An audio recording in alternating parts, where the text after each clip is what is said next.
Perfect. Oh, perfect. So now we can get right. back to our regular scheduled program.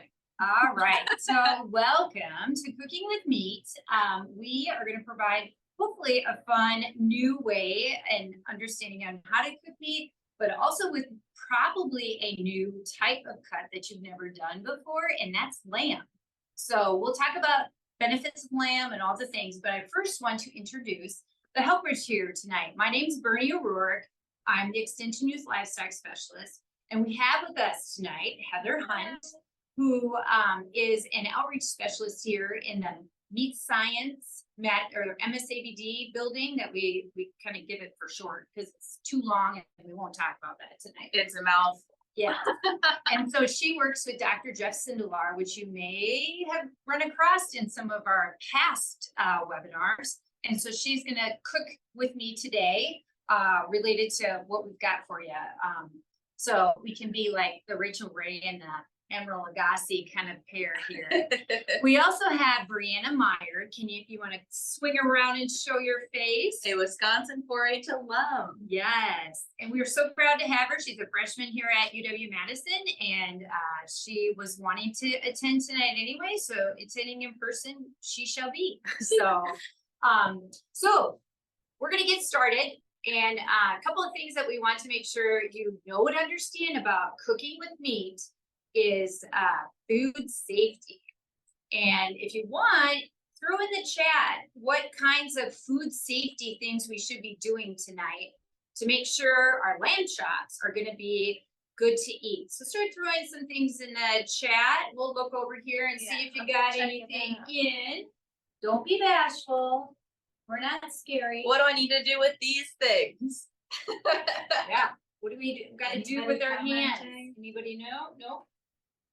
We got nobody. So maybe we got to teach them. What do we have to do, Bernie? We need to wash our hands. Wash our hands. How are we going to wash our hands? You said that's a good example. Warm, soapy water. Okay, so come on over here. This may not look like a sink that you have at home, but this is our Discovery Lab built room in the new building. And so some of the faucets and tubing is more for research, okay? So make sure your water is fairly warm, not lukewarm, maybe a little stronger. And then lots of soapy soap, water. Heather's really good at this. She's like an expert, like from Grey's Anatomy washes her hands. Yep. So I'm going to do it probably not as well as Heather. Get under your nails, kind of get soap in your palms and rub your nails into it. Your nails, the underneath of them can get dirt filled up in there and little bad pathogens or bugs, bad bacteria can get under there and make you sick or people that you're cooking for sick too. So we want to wash our hands really good. All right, so I washed my hands. Heather's going to do hers, and you can see that she's like probably way more of an expert at this than I. Wipe your hands. I am a Grey's Anatomy washer. Wipe your hands, and you know, at home, usually you just wipe your hands, right? And you'll be ready to go. Other people like to use gloves, in particular when working with meat. And so we definitely have gloves here to show. I'm going to put on my gloves, and Heather will put on hers because we're working with meat, right? And meat can have bacteria on it, just like any food product, really. But we want to make sure all food preparation is done in a cleanly manner. Okay, anything you want to add there, Miss Heather, after we've done some of this, we've worn some gloves, maybe hand sanitizer before beginning can work too, if you want to have that extra security during cold season or flu season, but put on the rubber gloves, okay? If you don't have gloves at home, I'd say that's okay. Just remember to wash your hands before you handle food, in between handling raw food and cooked food, which we'll talk about. But if you don't have gloves at home, that's okay. Most people don't. Okay. So another thing, I have something on my head, and Miss Heather has her hair in a particular way. What is that all about? Anybody want to throw in the chat or in the Q&A what's going on? I think they're tired tonight. I don't know. It's okay. It's past work hours. I Yeah. As a forget how to. reminder, Bernie, they can't actually use the chat because of the webinar feature. So they can Oh. only use Q&A. Okay, no worries. Oh, we're in the Q&A part of it, but Yeah, that's okay. That's okay. We're in both. Go ahead. We have our hair tucked away or pulled back because we do not want to find hair in our food. Have you ever had food served you at a restaurant or even at home and you go, Mom, what's your curly black hair doing in my soup? We got to get Mom to pull her hair back or Dad to make sure his hair is out of the way, right? So we got to keep it pulled back or in a hairnet. And this is probably overkill. The hairnet's probably overkill for home cooking. Definitely put your hair back. Some people put, in food service have hats on. Hopefully they're clean and cleanly, but these are options that from home cooking all the way up to food service type looks, okay? So we're gonna go on to we wanted to show you just a little bit about the different cuts of meat and how they look. So when you go to the store, you can have a really good idea of what you're buying, okay? So we pulled out 3 different cuts for you here today. If Brianna can get over here, or we can lift them up too, whichever is easier for you. Go ahead. You want to talk about that one, Heather? So first, we have a T-bone, which is beef, and you may have seen this before. It's a pretty common cut. This is a middle meat from the animal, and that's going to mean that it's more tender. So it's from like the back of a beef animal. Yep. And this is really the exact same cut, except it's from the pork carcass. If you can see, it's got more grayish pink color. It's smaller, doesn't have the cherry red, and does have a little darker red. We do see kind of that darkish grayish pink, I think is kind of the terminology for pork. And this is the exact same cut, but from a pork carcass. And you can see the sizes, right? The size difference, the color difference, and really the size of the bones. If you look at the bones, they're a lot smaller in the pork carcass compared to the beef. Okay, so size, color, bones. And then our star of the show tonight is our little lamb loin chop. And that's basically the same cut as well, just from our little lamb. Some of you might have noticed that there was maybe a little brown spot on our T-bone steak. So Heather, can we still eat that, or do we need to throw it away? Definitely still edible. Have you ever seen this at home before? Maybe at the grocery store? I don't know if you can see it on there. So that doesn't mean it's bad. That means that it's been sitting in light or it's touched a heavy metal. Something has made it a chemical reaction in there that makes it oxidize, and that will make it change colors. And we can reverse this too. So if we vacuum seal it and take out all the oxygen and put it back into dark, it can go back to that bright cherry red color that we expect beef to be, but this doesn't mean it's bad. We can tell that it's gone bad if it gets slimy, if it gets stinky. Otherwise, smells like nothing, basically, right? So it's still in good shape. So this is still perfectly fine to eat. Okay.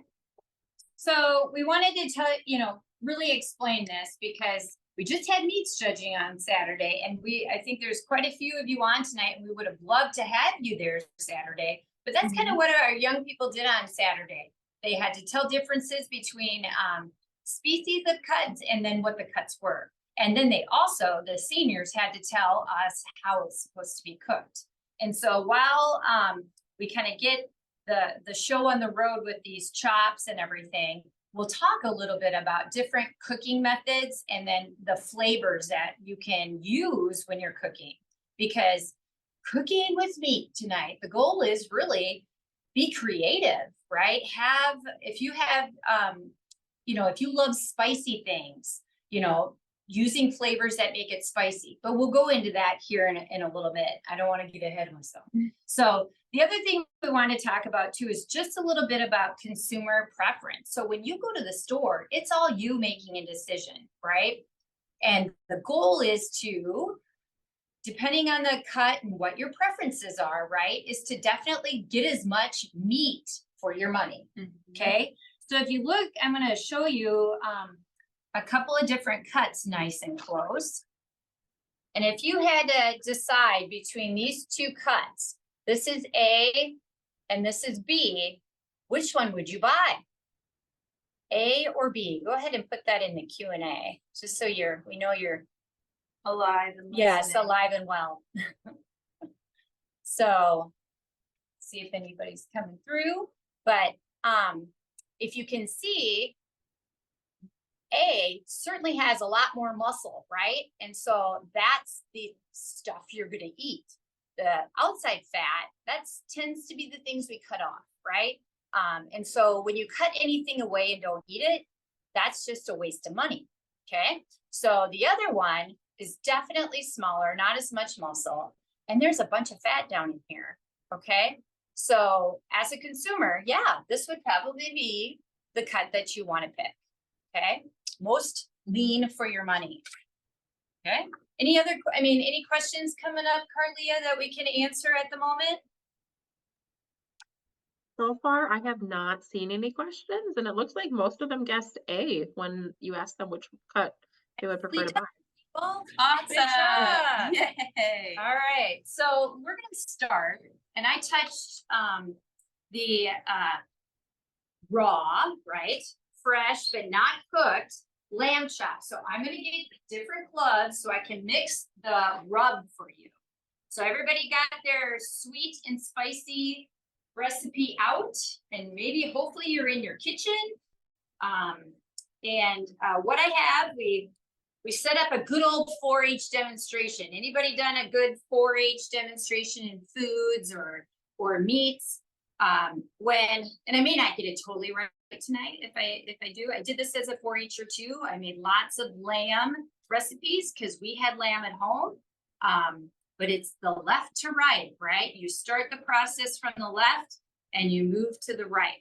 And this is especially important when we're dealing with meat, right? Because we have a raw side, which has bacteria, and the cooking process is going to kill the bacteria. So on the other end, we can eat it food safety free, right? Or food safety secure, right? Yes. Anything you want to add on that at all?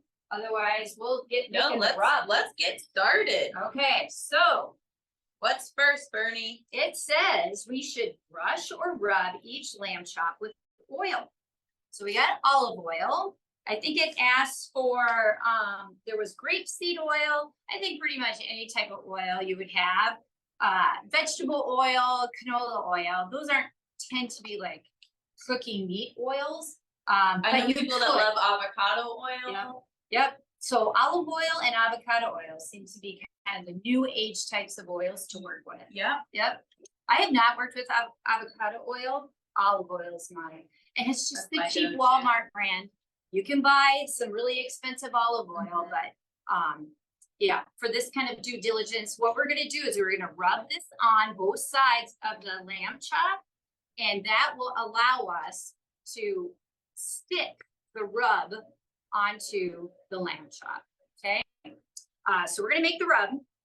So if anybody wants to holler out in the question and answer, since you don't have audio, she's gonna do that, and we're gonna make the rub. So we need brown sugar, and we need a 1/4 cup. So I'm gonna pull it out here, shove it in. If you remember good food science cooking classes, pack that brown sugar in and then level it off, right? So you have a good 1/4 cup, okay? 1/4 cup into the pan. Then we're gonna go to sugar. And we need 2 tablespoons. I don't think I have 1/8 of a cup in my kitchen, so the 2 tablespoons work great, okay? So that's going on top. And let us know if you can't see anything. Let us know in the Q&A so we can, and then we need 1 tablespoon salt. When I read this, a tablespoon of salt, I was like, that's a lot. But you know, when I made this on Saturday night and the salt, you didn't pick up, right? I did not pick it up as a strong flavor. And like anything that you want to be creative with cooking, you don't have to put a tablespoon of sugar or salt in it. Maybe you have some reasons not to have salt in your diet. So just be creative, use something else. Okay, cook. There's no really true wrong or right answer. I always say that salt is magic, especially in processed meat, and maybe we'll do a little video on that one day. But for this purpose, salt is maybe not acting as a salty flavor, but more of a flavor enhancer. So salt makes other flavors taste more like themselves. So if you add salt to, say, a baked potato, you're making it taste more like a baked potato rather than salty. Or in this case, making this lamb chop taste more like lamb or taste more like your other seasonings than just salt. If you put a certain amount, then you pass that threshold, then it's going to be really salty. Right. So thanks for that. That's a great addition because salt does do, is magic. Salt is magic. I tell you what. So it asks for a, like a half a tablespoon of anchovy chili powder. Okay. I did not have that. So this is what and it really works well for what we're doing tonight. I don't like super spicy things, so I left that off. I didn't go get it. I'd have to buy it at the store. And this is how I'm adapting this recipe for like what I know my kids would eat. So we're just going to put in the chili powder. We're going to put a half a tablespoon in. So we're going to do one of those. Okay. And then we're just going to go down the line, right? So chili powder is done. Hopefully everybody's keeping up at home. If you're cooking at home with us, hopefully you're staying with it. The cumin is next. And that's kind of a nice smoky flavor. I don't know if you've cooked a lot with cumin or not, but that really kind of helps provide a smoky flavor. The cayenne pepper, this is the stuff that might smoke you up a little bit, right? That's another half a teaspoon. So we're going to throw that in. And 2 more left. There's lots of spices in this one, but it certainly provides flavor. And like I was going to mention, we can talk more as we're working on the cooking part of this, but you know, sometimes people aren't sure about eating lamb, right? Maybe some of you online tonight, this is the first time with lamb. So if that's you, we would love to hear in the Q&A if you are one of those people that have not, this is the first time you've been cooking with lamb. We'd love to hear it. So we've had some comments about making sure that we clean and sanitize our work area. And right before we got on this call, we were washing all of our equipment. So just clear, we did wash everything. We missed a step though. We should have talked about it. Very true. True. See, yep. Everybody forgets things like, yep. But that's good. See, you caught us. And so that's great that you all have this really great knowledge already, right? All right, so this, I'm just, you know, mixing it up, make sure the clumps are out of it from the brown sugar. Some of these spices tend to get hung up in certain areas, so really try hard to get that all mixed up. You could use a fork. Since I have gloves on, I'm using gloves to mix it up and get those clumps out. And should be about done, okay? There's a few people saying that this is their first time cooking with lamb. Nice. Oliver asked if he could see how to mix the powder. Yep. So I just mixed it with my hands. Yeah, we don't have one of those cool demonstration mirrors that are right above us. All right. So I just mixed it all up. It should look like this. You know, last night or this weekend when I made it, I mixed it up in a bowl, but we had a flat pan here at school, which just helps just be able to get it all on and this would be considered a rub. we'll talk about rubs and marinades while the lamb is cooking. Okay, so hang on to that thought, but thanks, buddy. Hopefully you saw that, and I'm getting all the clumps out. Corbin said that his brother Clay got a cooking apron for top junior meat judging team. Clay. Congratulations, Clay, for watching. We had a fun time with you this week. Yes, we saw Clay a lot. Yeah. Great kid. Okay, so here we have the lamb chops, and we're ready. I think, Sara, we're at that instruction of where we're gonna, I think it's number 3, drag each chop in the rub to coat on all sides, and then make sure, I think it says pat to make sure the rub sticks. Okay, so again, you're seeing us on the raw side. We're gonna do this all on the raw side, and when they're cooked, through the cooking, the grilling we're gonna do, we'll have them over there at the end. So I'm patting like this, just rubbing it in that rub, and making sure I don't do too much, so I have some for the rest of them. And then I'm pushing the rub into the muscle, okay? And that helps to have it stick and, you know, get right into the flavors of the meat, okay? So there's one. And so, I don't know, like the videos on cooking shows, or those influencers, right? I can't just speed this up, you know, I have to do it all. Some done ones over here. Yeah, too. we should. Boy, we are not Rachel Ray or any of the food there. Like we're slacking. We don't have their, I guess, abilities, right? Paula Dean and I do share a love for Oh. butter, though. Yes. And Emerald Lagasse and I have the same birthday, Well, there you go. October 15th. Heather's destined to be in meat science, right? Bam, bam. Yeah, there you go. If anybody knows Emerald Lagasse's show, Maybe the parent. he ends with bam, bam. Bam, bam. Yeah. All right. So here we go. We got 2 left. Could probably cook up that one that we have on demonstration. Might as well. We'll have to add some olive oil. Ooh, that smells good. Yeah, it's If anybody's following along, we're getting some good scents from that. yeah, and From that hopefully you are. seasoning mixture. Yeah, hopefully you are at home too, right? Like, hopefully the opportunity to just, you know, take your time. I mean, that's what's fun about cooking. Sometimes people find it a chore because, you know, they aren't organized or not planned.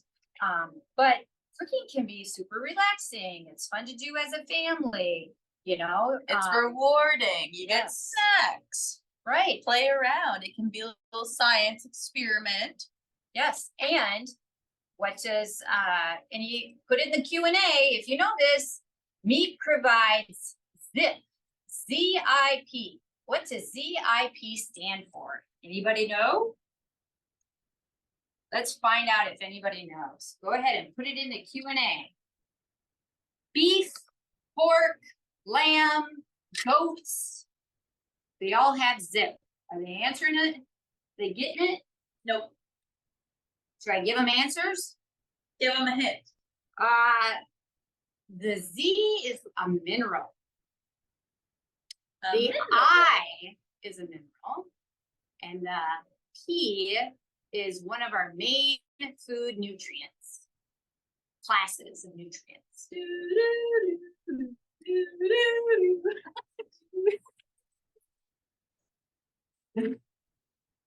Time's up. Nothing? Nobody got it? Oh, this is a good quiz bowl question for next in March if anybody's coming for quiz bowl. Uh-oh. ZIP is zinc, iron, and protein. Okay? You get all the points tonight, Bernie. Yes, I do. Dense nutrition, right? Meat is dense nutrition. So we're gonna try this. This is a grill that we have not worked with before, but we found it and we're pleased we found it. Yeah. All right. It's so, very exciting. so it's kind of warm. It's at like the middle, like it says in the directions to grill at kind of medium heat and cover for 2 to 3 minutes. So we're at a 3 out of 5 on this grill. We might have to, oh, I think we'll be all right. They're sizzling if you can't hear it. So we are hot. So if you're able at home, this would be a great time to put them on the grill. We'll see how they turn out. So we'll kind of watch the time, put the cover on, and we'll see what we look like here in a couple of minutes to flip them, right? Flip them. So let's talk about flavors. You want to talk a little bit about, or is there any questions we need to hit before we talk about? No questions right now. There are Okay. some questions. Oh.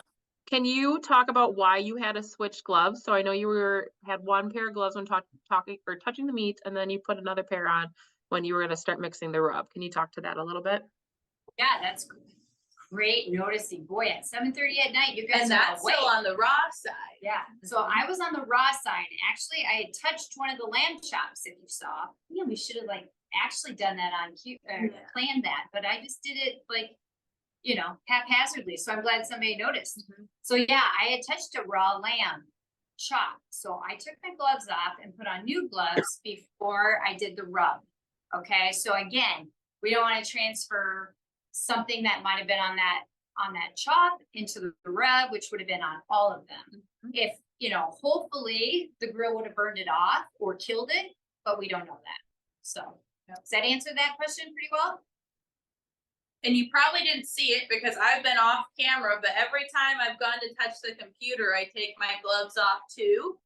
One, just in case I am gross from the raw side or greasy from the raw side. I don't want to get bacteria or germs on Bernie's computer, and vice versa.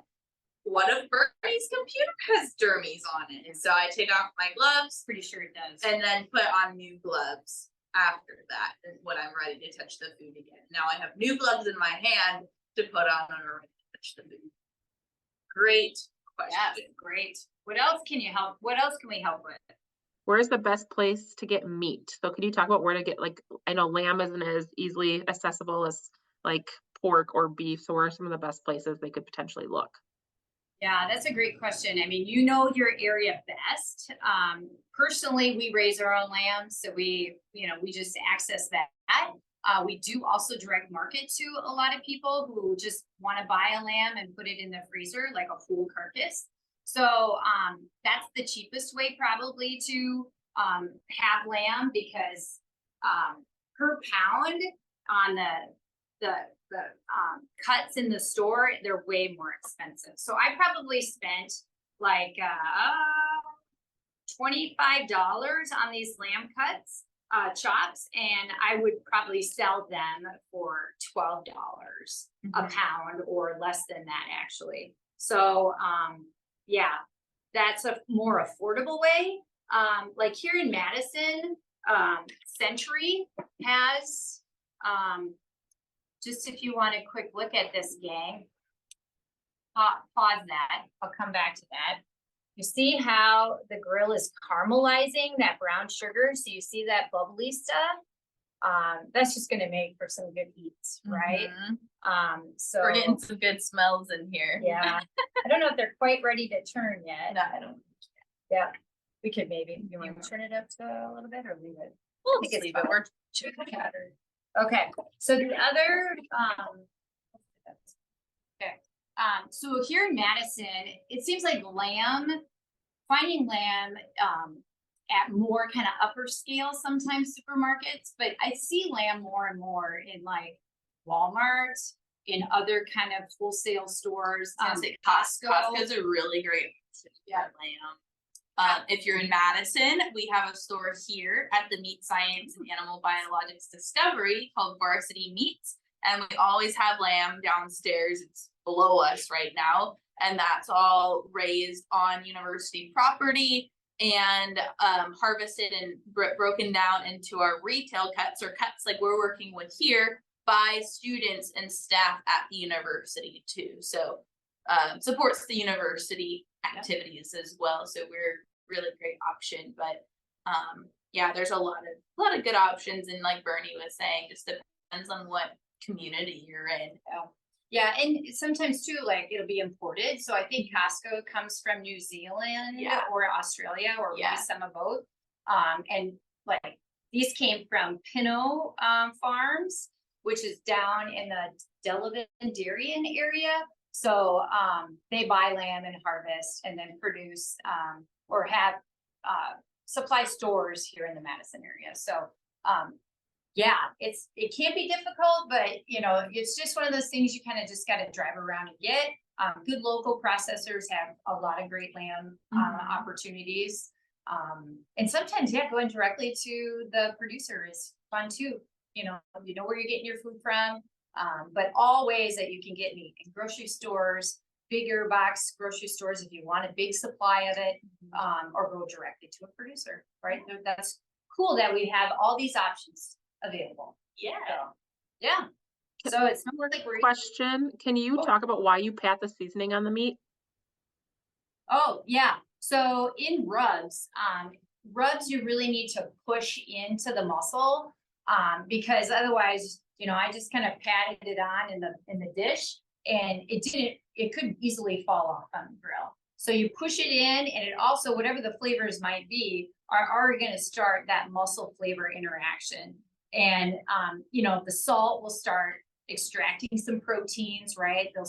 Getting a little sciencey here, sorry, but it's going to start the cooking process. And like the brown sugar, you know, that's crumbly. It's going to crumble right off. So, yeah, depending on the rub you use, you definitely are going to push it in to kind of make it stay there. Also too, if I may just add to that, we didn't talk about marinades much, but other recipes will ask for, or it'll be like a marinade. And marinades are really great because they help provide flavor, but they also provide a lot of tenderization of the meat. And most marinades are acidic. So like lemon juice, apple cider, you know, all of these other types of ways that you can do it. And it can be just a couple of hours in the refrigerator that you know, put the meat in a plastic bag and get that marinade all around it. Or it could be overnight even. The longer you probably put it in or keep it in the refrigerator in the bag, the longer that flavor is going to add to the meat. Yeah. So, yeah. And so thinking about that too, we might need to flip these while I talk. I can pause. But go for it. Okay. I think they're ready. So, yep. Awesome. I'm going to set this here. Well, we can watch these that. flip, and then I'll go into my next thought. Yeah. Because we'll have some time. But as Bernie started talking about marinades, I started talking about a big word that starts with a P, and that word is palatability. Palatability is a big, scary sounding word, but that really just means eating experience. And there's three things that we've kind of already talked about today that add to this palatability. And that's tenderness, like making the meat easier to chew, not as tough on your teeth. Juiciness, so the amount of juices that get released when you eat it. And flavor, so all of these different flavors that are adding to the meat. And so these are all three different components that we can think about while we're preparing our food. What can we do to make it taste the best, feel the best, and have all these juices? And so marinades can really help with that also. And that leads us back into our conversation about fat too. And we can look back at our raw meats over here to talk about that a little bit. So we mainly talk about this in steak. So I'll hold this up, and I can come over on this side if that's helpful for you, Brianna. But so if we look at this steak, is this good? Mm-hmm. Okay. So if we look at this steak, it has these flecks of fat in the middle of it, and that's called marbling. Marbling adds flavor to these meat and adds value to the cut. If we don't have any fat in a cut of meat, and we just compare one protein on its own to another protein, so if I was able to isolate protein from this pork chop and just protein or the lean muscle from the steak, they would taste exactly the same. The fat is the flavor. It is a species identifier, and if it's a cow or a pig, and it's going to add juiciness too. So 2 of our 3 palatability parts. Mm-hmm. Yeah. So yeah, what Heather covered is precisely all the components to purchasing, cooking, and experience, quality, high quality eating experience. Yeah. So, yeah. I noticed a question. I have a different cut of meat. Is that okay? And absolutely. Actually, I think this recipe would work great with pork because that Cuban smoky kind of segue into this would work great with pork. Pork is kind of sweet. Some people like Hawaiian or pineapple, types of kind of flavors with pork. I really think this would work great with pork, even if you didn't. Someone said they had pork instead of lamb tonight. Did they? Which is awesome. Well, you were Yeah. reading my mind. Yes. I don't know if it'd be super great with beef.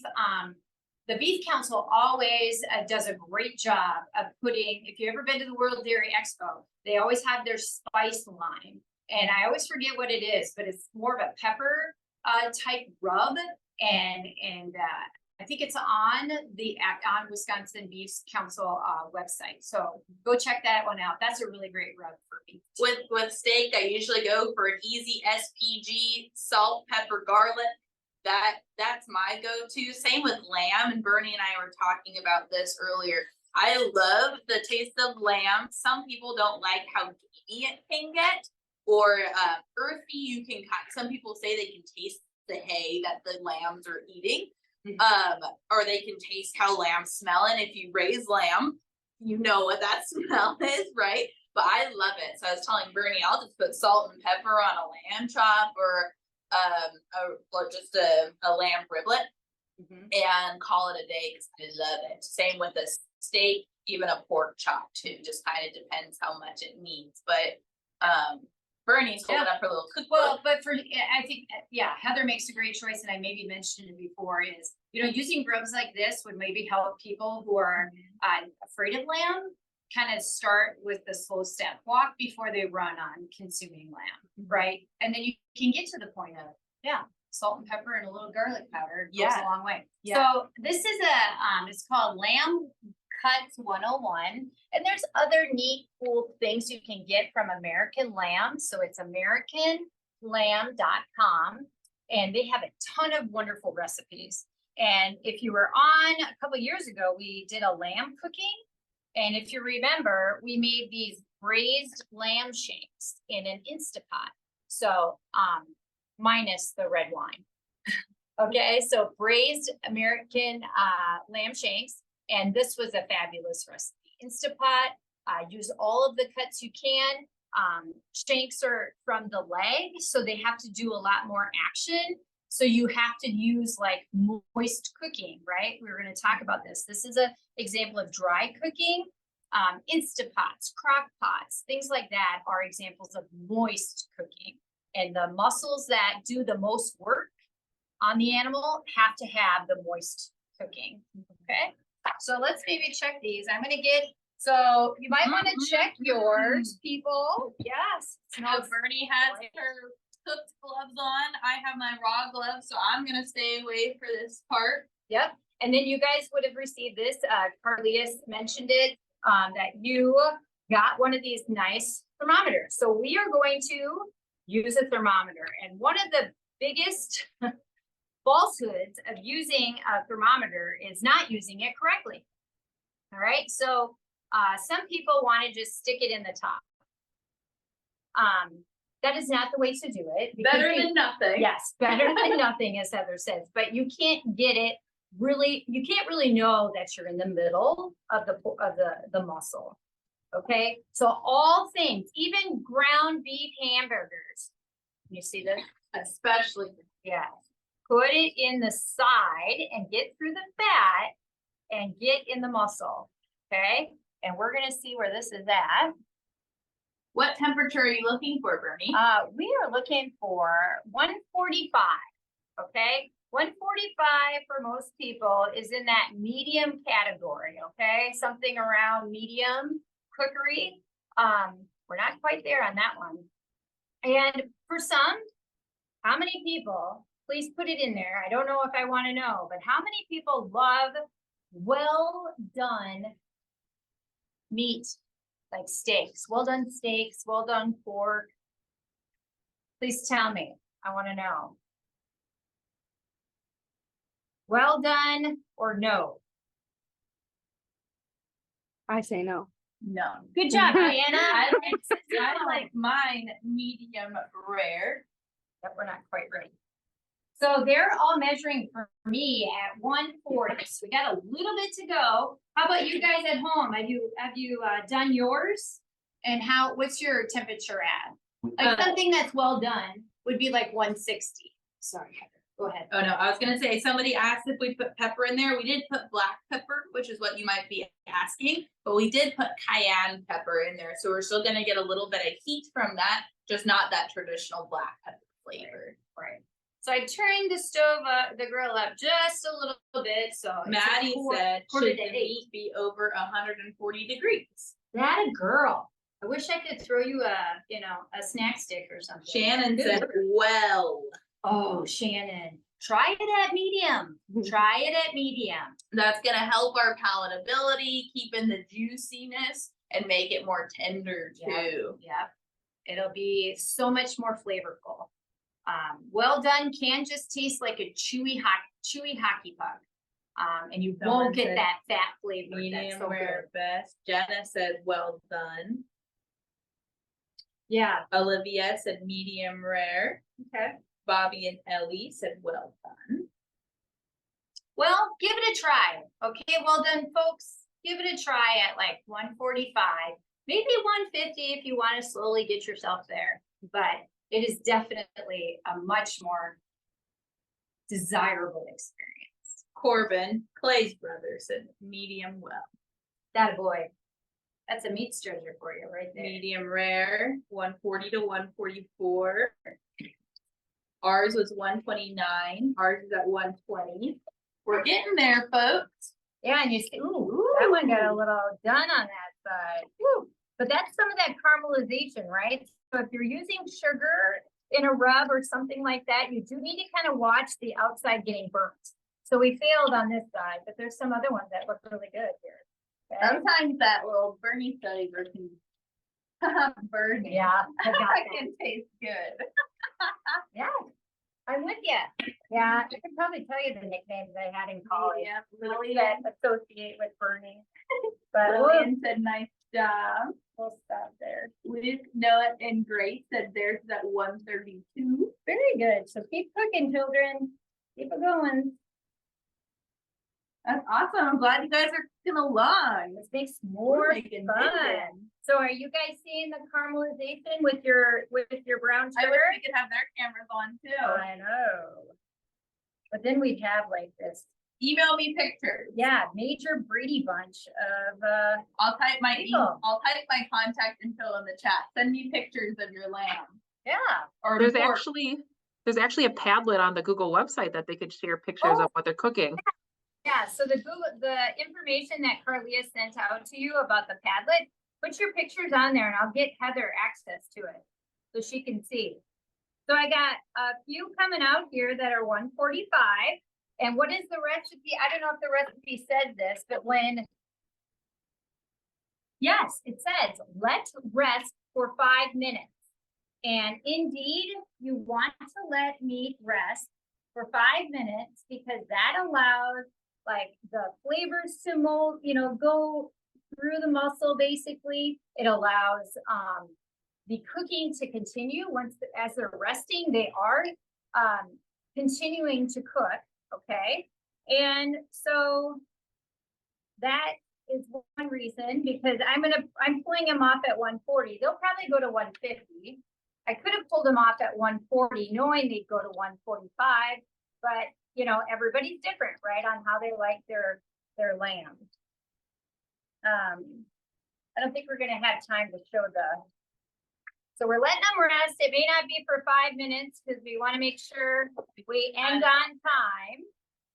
But hopefully, yeah, you'll see in the grill's gonna be a mess. So that's the other danger. You have time to clean up. What am I gonna make that I don't have to do a lot of cleaning? So, here's a not positive experience if you don't want to clean. All right, so they're all done. They're all done. So, it took a little longer. I had a super hot grill at home and they were done in lickety split time. And these are pretty thick too. Yes, and you don't also want to go fast cooking, right? Because that really breaks up muscle fibers, you know, that whole thing. So Should we cut Yes. that one open? you want to, Get the process. yeah. So there's a knife there. Go for it if you want to start cutting it up. One that came off first. I think that Okay. one. Yeah. So Brianna, you want to come and enjoy some cuts? Any questions, Carlea, as we're cutting it up and ready to taste test that we can get on? I'll make sure the video gets us. Any other questions? We'd love to hear from you. There are all different questions that I think are preference. Like someone asked, is it better to get meat in the US or is it better to get somewhere else? Or what is your favorite type of or cut of meat to cook with? That's a great question. I would say, you know, each country is going to have different types of, you know, production systems. So their lamb is going to taste differently. So here, you know, in the United States, most animals are grass fed most of their life. And that's the end of the feeding period that they actually get like corn and some more carbohydrates. And so, other countries, they are pretty much on grass the whole time. So like normally, normal production in New Zealand is more heavy on the grass end. So grass can provide different flavors than corn fed. So it's really just up to there's no right or wrong answer. It's whatever your palate enjoys. Some might be cheaper, right? The price tag might be cheaper. So yeah, there's lots of variables. There's no right or wrong. Yeah, choose what you want. So this is what the inside of our lamb looks like. I'll look at it.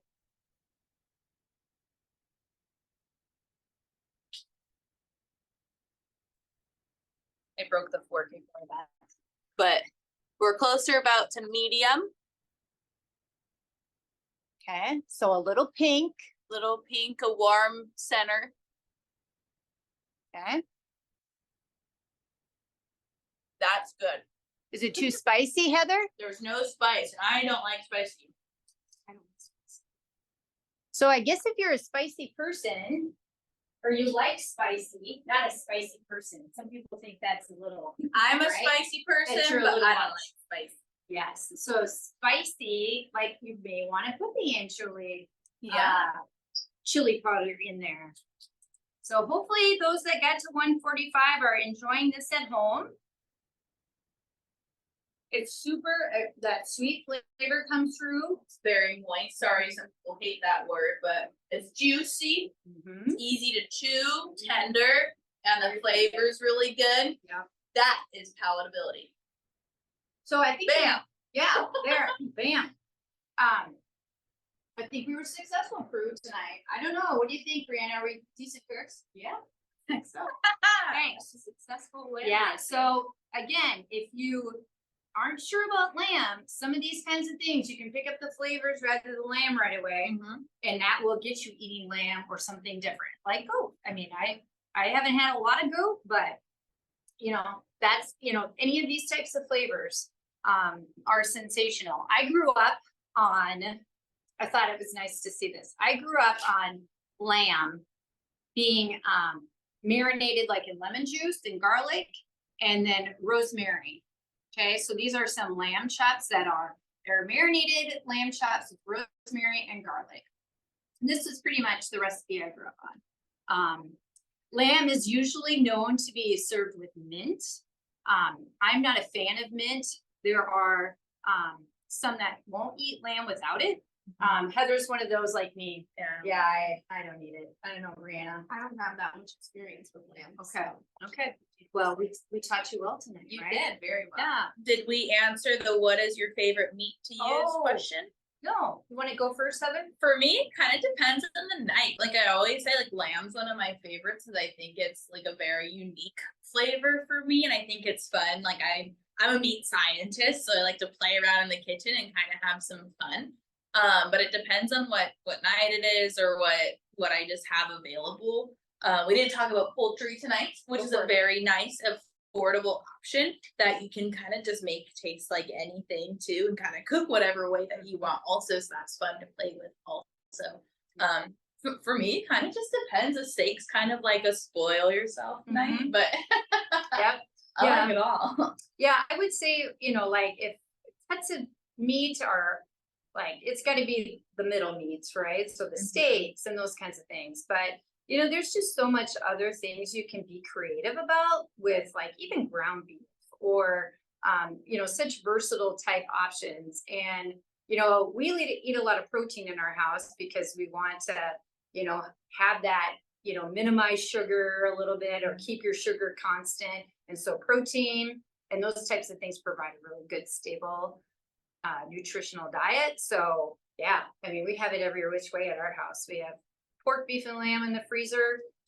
We have Euro meat. We've made some of our lamb into Euro meat. And those are super great sellers. So yeah. What about you, Brianna? I think I would say really whatever's available for me.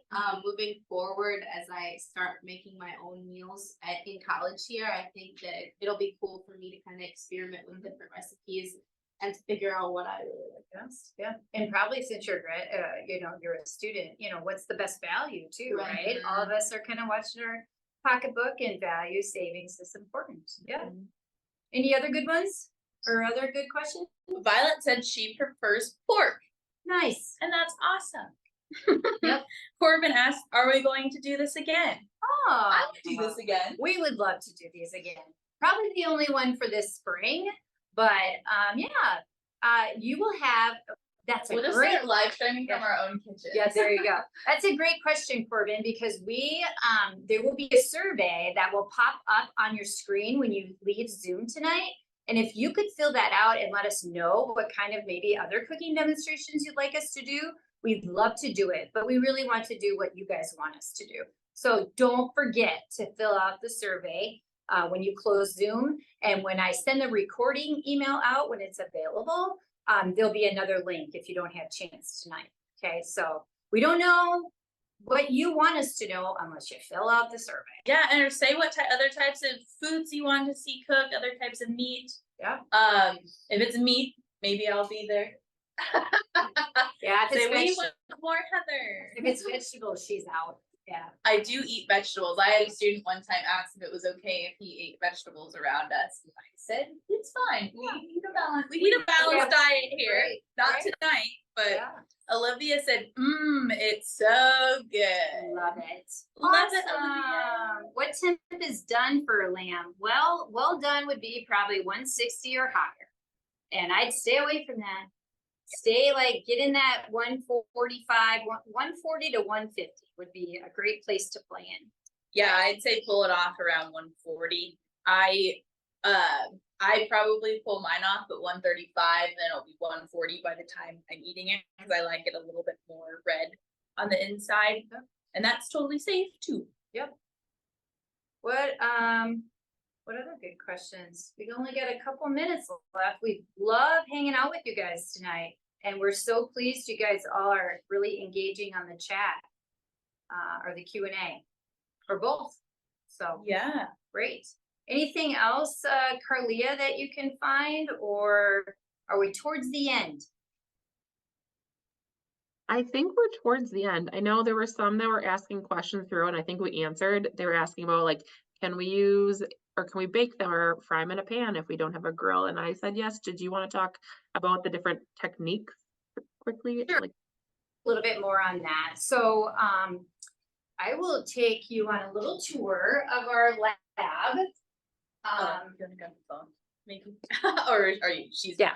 I got this. I got it. So, so we used a dry type of cookery for the lamb, right? There are lots of other ways you could do it. I think in the recipe actually says to broil them. So if you're not like one of us good Northwestern or Midwesterners who use the grill all season round, which we do, we grilled, but although it's like 40, 50 degrees out right now, there's also ways. So here's a black, a flat top. yeah, flat top. Like some people have lots of black top, stoves that they use and go to shows with and such. This would be a great way to take your, black stone along and, fry up some lamb chops or This is anything else. Another dry cookery method, or I've made lamb chops in a cast iron skillet Mhm. and then finished them in the oven. Yep. So pan frying Yep, and then that's get them dry brown. cooking. Yep. Dry cooking. Yes, here's an oven. Yep. That Yep. we can broil into. It's a Yep. little So you would use nasty. a pan similar to like this, and you would put it in the oven on the highest rack, and you'd really have to watch it because those kinds of things cook quickly. For something like a roast or a leg of lamb, you can use a moist cooking method or a wet cooking method. So like a crock pot, or we talked about an instant pot, something like that, where you cook it low and slow in wet heat. So you'll add water to it, add that juiciness that we talked about, and let it cook all day long. So we mentioned to Brianna like an affordable cooking method that maybe she can just put on in the morning, go to her 3 1.5-hour classes in a row, come back, and then her food's done and ready for her. So it's a great option to do also. And with leftovers likely, so she could use it for a few days. Like Like the leftovers and feed roommates and friends. Yep. And I would if we all three want to maybe get in this little deal here, hopefully making sure we can. Like I made 2 pot roasts this last week because I have all boys in my family and they eat a lot. We had 2 chuck roasts in a big crock pot, and I just put a stick of butter, a package of ranch dressing, a package of brown gravy, and you've probably heard of this recipe. I think it's like Mississippi roast or something like that. And you put like peppers in it, pepperinis.